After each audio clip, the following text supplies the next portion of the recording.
May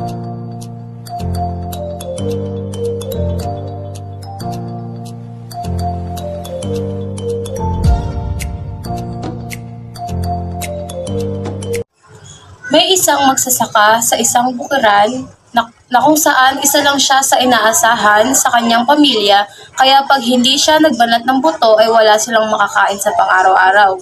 Simple lang ang kanilang pamumuhay doon sa bukid.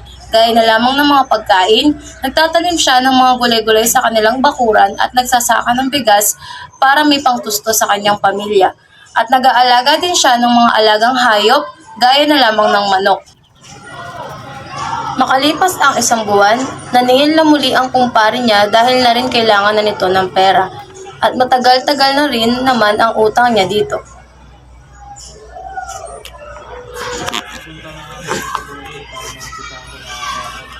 Mapagpakain na rin ako ng mga alaga.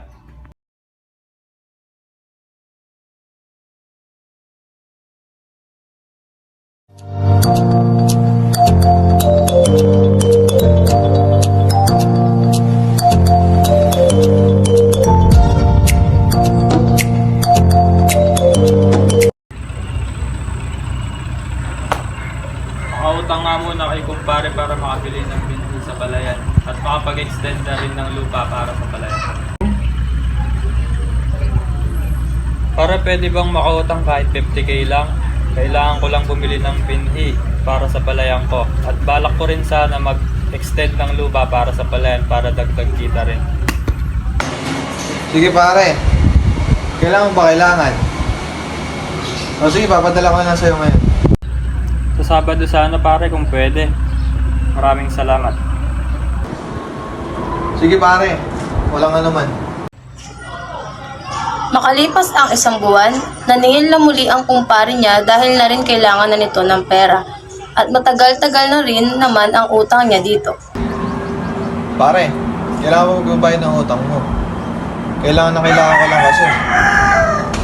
Matagal na rin kitang pinagbibigyan. Magtatayo sana ako ng panibagong business. Pare, pasensya ka na, walang-wala pa rin talaga ako.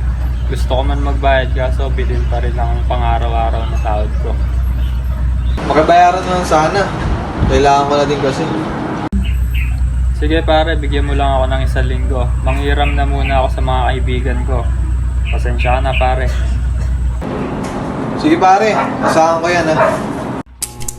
Namumroblema si Peter kung saan siya kukuha ng pambayad sa inutangan niyang matalik na kumpare. Hindi niya alam kung kanino palalapit para lang magkaroon ng ipambabayad sa utang. Naisip niyang lumapit pa sa iba niyang kaibigan.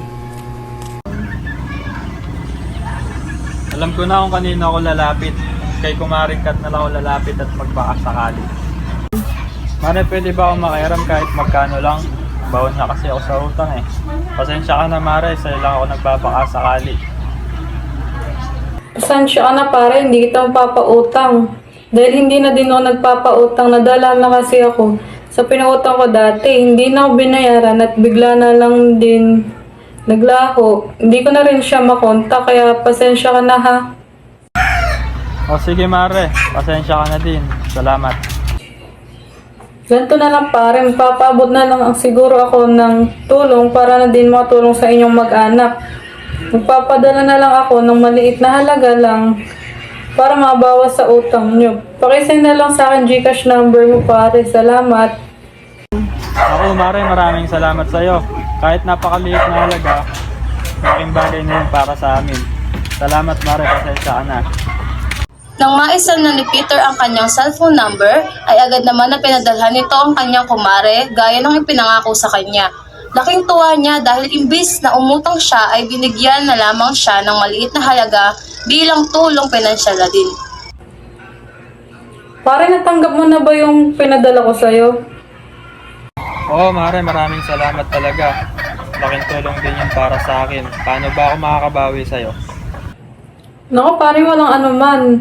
Tsaka masayang tumulong sa mga nangailangan. Di mo naman kailangan pang bumawi. Tulong ko na lang sa inyo yun pare.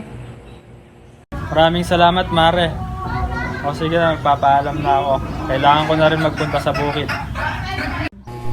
At Nang matapos ang pag-uusap nila ng kumpare niya, dali-dali siyang pumunta sa bukid para lang magsaka ulit nang may pangbenta siya sa araw na iyon. At agad-agad naman itong pumunta sa kanyang mga alagang manok at bibe para ito ay tignan at pakainin. Laking tuwa nito dahil nakikita niyang malusog ang kanyang mga alaga.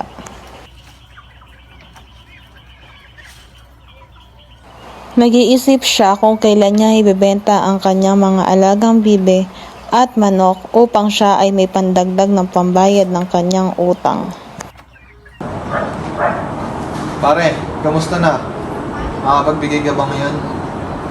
Oo pare, pasensya ka na. Ipapadala ko na lang yung panghulog ko ngayong buwan. Salamat. O sige, mabuti naman kung ganun. Hit ng hangin at nagtuloy-tuloy lumago ang benta ni Peter sa pagsasaka sa bukid. At nagplano na siyang magtayo ng kahit na maliit na bigasan. Umani na si Peter ng palayan dito na kung saan nagbebenta ng mga bigas sa kanyang mga kapitbahay.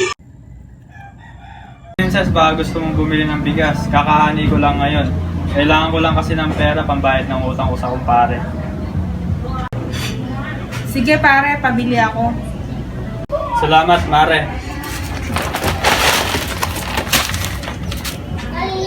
Walang anuman pare. Sana mabenta mo ang mga iyan. Maraming salamat.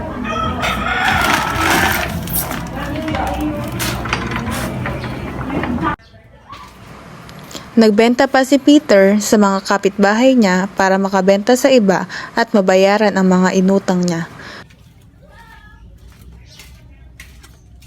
Pagkatapos nitong mag-alok sa mga kapitbahay, agad-agad niya namang tinawagan si Kobe. Paring Kobe, magbabayad na ako ng utang sa'yo. Pwedeng 25k muna. Balak ko sanang magtayo ng isa pang negosyo. Pangako sa'yo, may bibigay kong aking utang. Pasensya ka na, pare. Sige pare, okay lang. May sobra pa naman kami ng asawa ko. Maraming salamat, pare. Nagkakape si Peter at nag-isip-isip kung ano ang ininegosyo niya upang may pagkain sila sa araw-araw ng kanyang pamilya.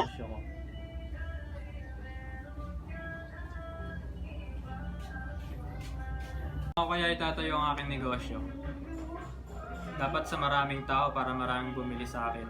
At kung saan papatok ang aking negosyo. Nagdasal ng mataimtim si Peter para maitayo niya ang kanyang pinaplanong negosyo. Pare Peter, kamusta? Okay naman, Mare. Nag-iisip ako kung saan ko magandang itatayo ang aking negosyo. Wow pare, umaasenso ka na ha.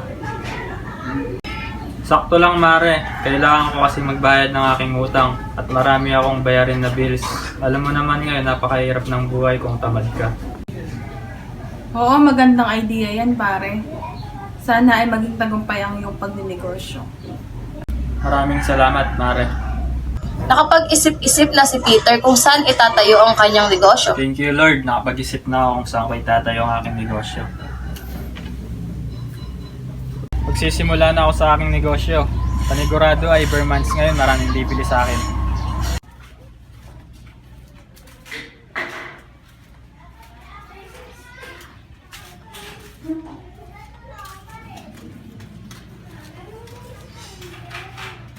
Maraming bumili kay Peter at naging patok ang kanyang negosyo.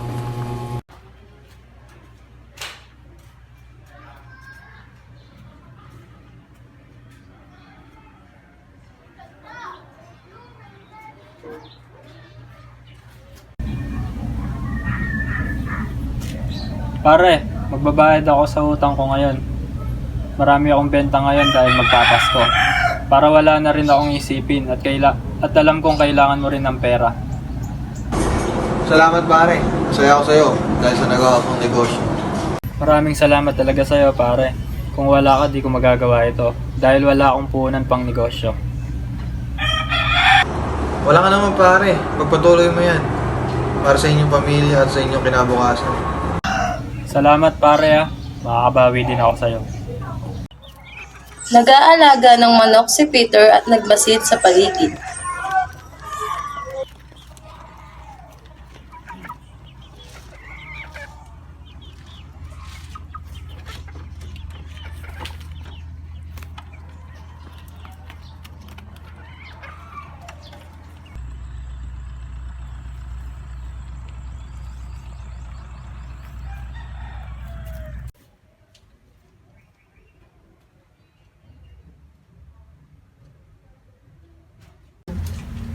Maraming salamat Lord sa mga blessings na binigay nyo. Natapos na ang aking utang. Sana tuloy-tuloy pa po ito. Nagsimula na ulit magbenta si Peter sa mga tao at marami talagang bumibili sa kanya dahil mas mura na sa kanya kaysa sa ibang tindahan. Kaya mas pinipili nilang bumili dito. At dahil dito, mas lalo pang lumago ang itinayo niyang business. Nagtuloy-tuloy ang mga blessings na tatanggap niya. Nakapagpatayo rin siya ng sarili nilang bahay. Nakabili ng magagarang sasakyan at kolong-kolong para sa kanyang service sa mga paninda niya. At doon natatapos ang istorya ni Peter.